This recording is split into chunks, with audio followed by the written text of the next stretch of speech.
spokesperson of the Russian mission to the UN says that the crime committed by terrorists in Al-Assal was caused by foreign funding and arming.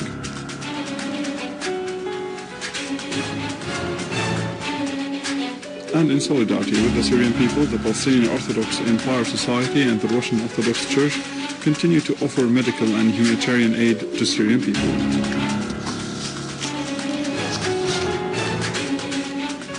Terrorists of Al-Qaeda organization threaten to escalate violence in Tunisia in case the security campaign being launched in Jabal al-Shabni is not stopped.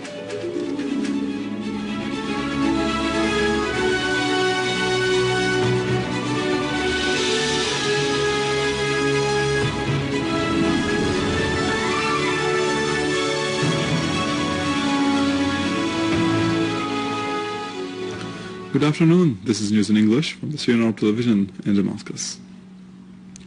Spokesperson of the Russian mission to the UN in Geneva, Maria Kodzinskaya, said that the crime committed by terrorists in Al-Assal near Aleppo recently was caused by the funding and arming that the terrorists receive from foreign sides. In an interview given to Russia Today, Kodzinskaya said that the main step to prevent extremists from committing such crimes is to stop the funding and arming they receive from abroad and to have the international community condemn these crimes clearly and unanimously. She pointed out that the Russians made several initiatives to condemn terrorist acts and crimes in Syria, but Western countries shot them down, both in the Human Rights Council and the Security Council. Hezbollah Secretary General Sayyid Hassan Nasrallah said that whoever sponsors Takfiri groups across the Muslim world is responsible for the destruction and the killing in the region and offers the best services to Israel.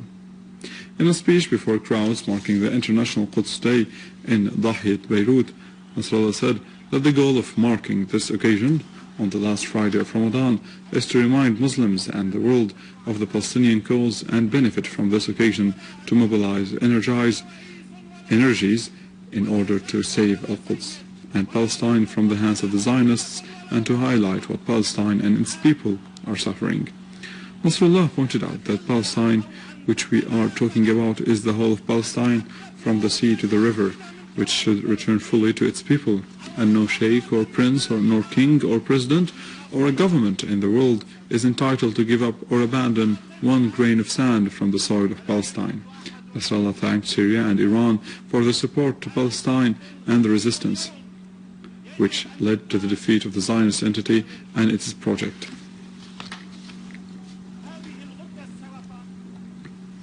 In Tunis, the terrorists of Al-Qaeda organization threatened the Tunisian authorities to escalate violence in several Tunisian cities if the authorities did not halt the security campaign being launched in Jabal al-Shabni near the borders with Algeria. Security sources said that the threats came through a letter put near the house of a colonel in the Tunisian army.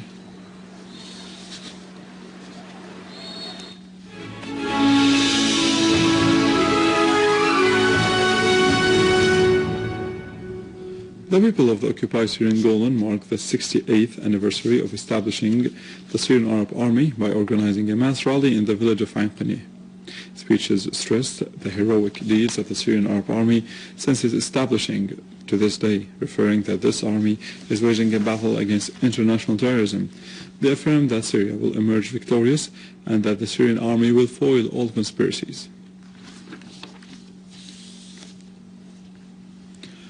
In Idleb, a mass rally was held on Syrian Arab Army Day in appreciation of the great sacrifices offered by members of the armed forces to defend the homeland and foil conspiracies hatched against it. A rally was also organized at Jebel Corniche to express support for the Syrian army on the occasion of the 68th anniversary of its foundation. The rally was organized by Syria's Youth Imprint Group, Al-Idleb newspaper, and the Union of Arab Journalists in America. The participants expressed support for the Syrian army, who has sacrificed their dearest to defend Syria, condemning the role of investigative media in service of foreign agendas.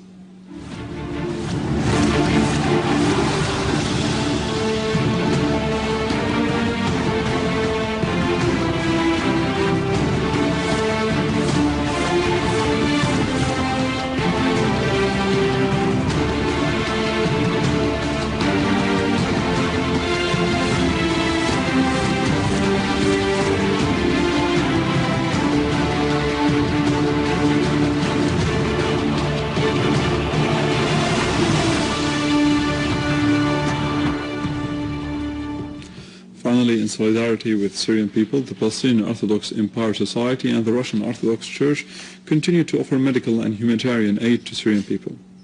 During a tour at the Children's Hospital in Damascus, chairman of the Russian Committee to Support the Syrian People, Oleg Fomin, affirmed that the Russian aid would continue in support of Syrian people to confront the political and economic pressures practiced on Syria. During the tour, the ministers of higher education and social affairs inspected the progress of work in the hospital and stressed the necessity of coordination with the Russian side.